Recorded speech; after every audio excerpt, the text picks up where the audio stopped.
नमस्कार, मी अमित टिळेकर, माळेवाडी अकलूज प्रभाग क्रमांक 13 मधून नगर परिषदसाठी नगरसेवक या पदासाठी मी उभा आहे।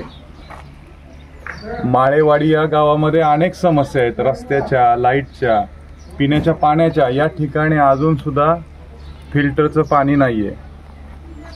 लाईटच्या तर खूप समस्या आहेत, म्हणजे लाईटचे एवढे बल आहेत। आता आपल्या देशाला स्वातंत्र्य होऊन 70 वर्षापेक्षा जास्त काळ झालाय।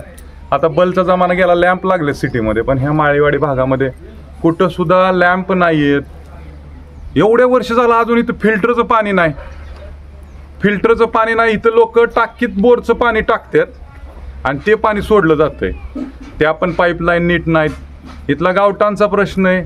लोकांनी जाईल तिथं सांगितलं की आमच्या जमिनी नावावर झाल्या नाहीत, गावठाणचे प्रश्न आहेत इथं।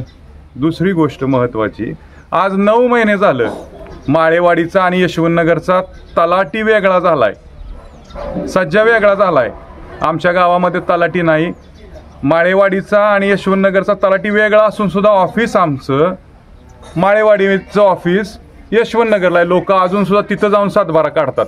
म्हणजे मूलभूत गरजा, मूलभूत गोष्टी सुद्धा जर आमच्या माळेवाडी गावाकडे दुर्लक्षित होत असतील तर अन्यायाविरुद्ध लढलं पाहिजे। यासाठी भारतीय जनता पार्टीतर्फे मी उमेदवार म्हणून उभा आहे आणि मी लोकांना आश्वासन देतो की तलाठी ऑफिस असेल, माळेवाडीचं नाव असेल नगर परिषदला, इथले गावठाणचे प्रश्न असतील, इथले रस्त्यांचे प्रश्न असतील, गंभीर प्रश्न आहेत, पिण्याचा पाण्याचा प्रश्न असेल। भारतीय जनता पार्टीचं सरकार अजून 5 वर्षे, राज्याचे मुख्यमंत्री देवेंद्रजी फडणवीस साहेब, जिल्ह्याचे पालकमंत्री जयाभाऊजी गोरे साहेब आणि आपल्या तालुक्याचे तरुण तडफदार आरोग्यदूत आमदार रामभाऊ सातपुते यांच्या मार्गदर्शनाखाली आम्ही अकलूजमधले सगळे प्रश्न सोडू आणि जनतेला चांगल्या प्रकारच्या सोयीसुविधा देऊ। एक विकसित अकलूज आमचं विजन आहे।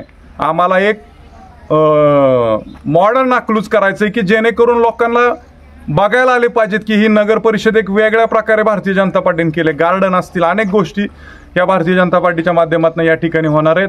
तर मी जनतेला आवाहन करतो की तुम्ही जास्तीत जास्त नगरसेवक, नगराध्यक्ष आमच्या खूप सुशिक्षित आहेत, चांगल्या परिवारातून आहेत, तर आम्हाला मतदान करून आशीर्वाद द्यावेत। आम्ही चांगल्या प्रकारे काम करू।